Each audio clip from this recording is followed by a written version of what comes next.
Ndakuramukije kaze mu kiganiro ijambo rizima, ikiganiro kigufasha kumviriza ijambo ry'Imana igice ku gice, igitabo ku gitabo. Uri kumwe na Oswald Nshimirimana. Imana iguhezagire.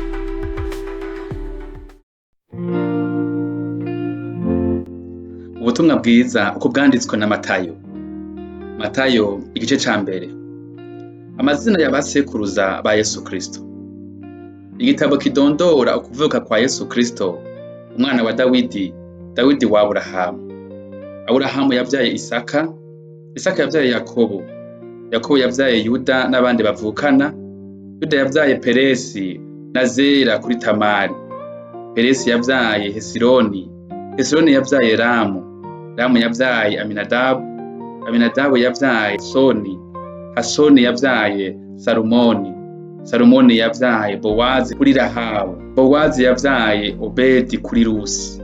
Obedi yavyaye Isayi yavyaye umwami Dawidi. Dawidi yavyaye Salomo kuri muka Uriya.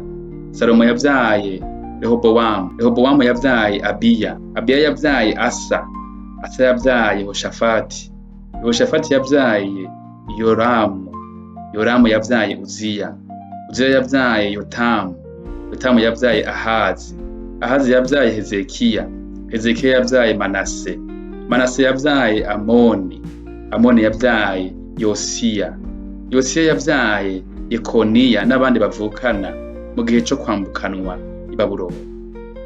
Kuva mu gihe co kwambukanwa i Babuloni, Yekoniya yavyaye Shalutiyeli yavyaye Zerubabeli yavyaye Abihudi yavyaye Eliyakimu yavyaye Azori yavyaye Sadoki yavyaye Akimu yavyaye Elihudi yavyaye Eleyazari yavyaye Matani yavyaye Yakobo yavyaye Yosefu umugabo wa Mariya nyina wa Yesu yitwa Kristo. Nuko basekuruza bose guhera kuri Aburahamu gushitsa kuri Dawidi ni 14, kandi guhera kuri Dawidi gushitsa ku gihe co kwambukanwa i Babuloni ni 14, kandi guhera ku gihe co kwambukanwa i Babuloni gushitsa kuri Kristo ni 14 nyene. Ukuvuga kwa Yesu Kristo uko kwagenze.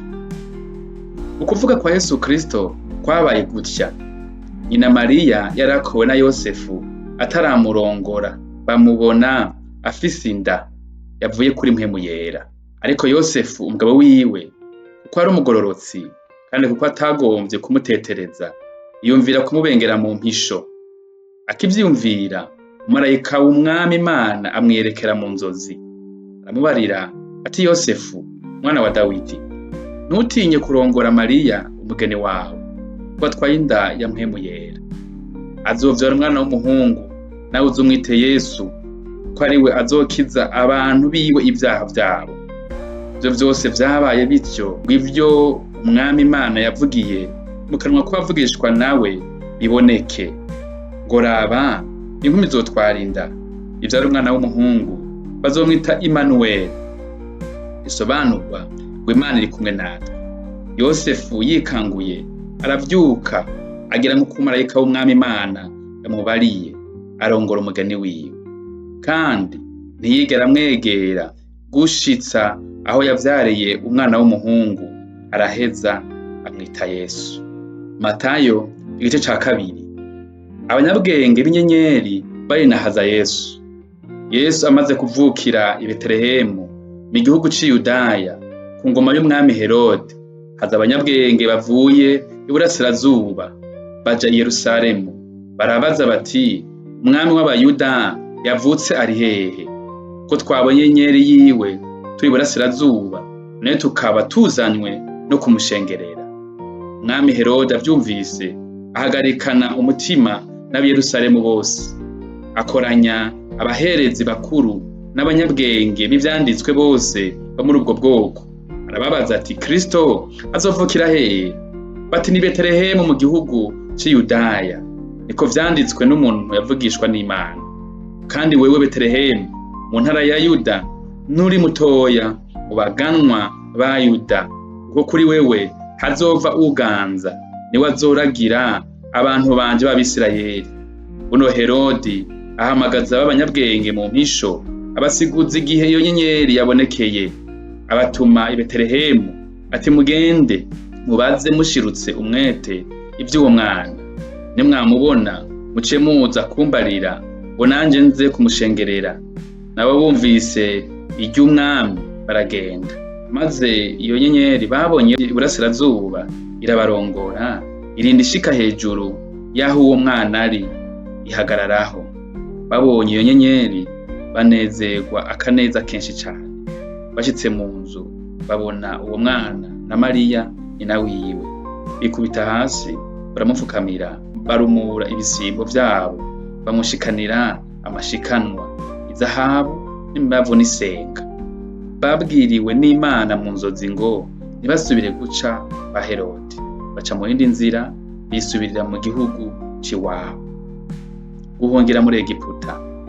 Bamaze kugenda, marayika w'Umwami Imana yiyereka Yosefu mu nzozi, aramubwira ati vyuka ujane umwana na nyina uhungire muri Egiputa, ugumeyo gushitsa aho nzokubaririra ko Herodi agira arondera umwana ngo amwice.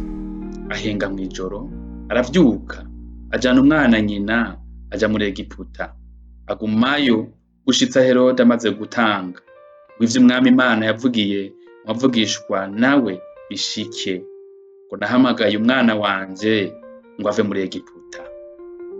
Herode ageseza abana b'i Betelehemu, maze Herode abonye ko yahenzwe n'abo banyabwenge arajingitwa cane, atuma kugeseza abana b'abahungu bose b'i Betelehemu no mu misozi yose hakikije.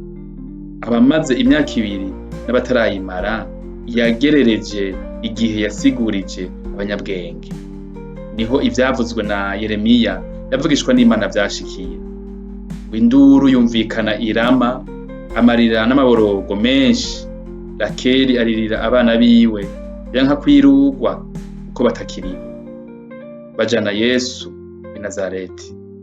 Herode amaze gutanga, marayika w'Umwami Imana yerekera Yosefu mu nzozi ari muri Egiputa, aramubwira ati vyuka ujane umwana na nyina uje mu gihugu c'Isirayeli, ko abarondera kwica umwana bapfuye. Avyutse ajana umwana nyina aragenda ashika mu gihugu c'Isirayeli, ariko yumvise yuko Arukelayo yimye i Yudaya asubiye ku ngoma ya Herodi, atinya kujayo. Abwiriwe mu nzozi aja mu bihugu vy'i Galilaya. Ashitseyo agerera mu gisagara citwa Nazareti, ngo ivyavuzwe n'abavugishwa n'Imana bishike, ngo azokwitwa Umunyanazareti.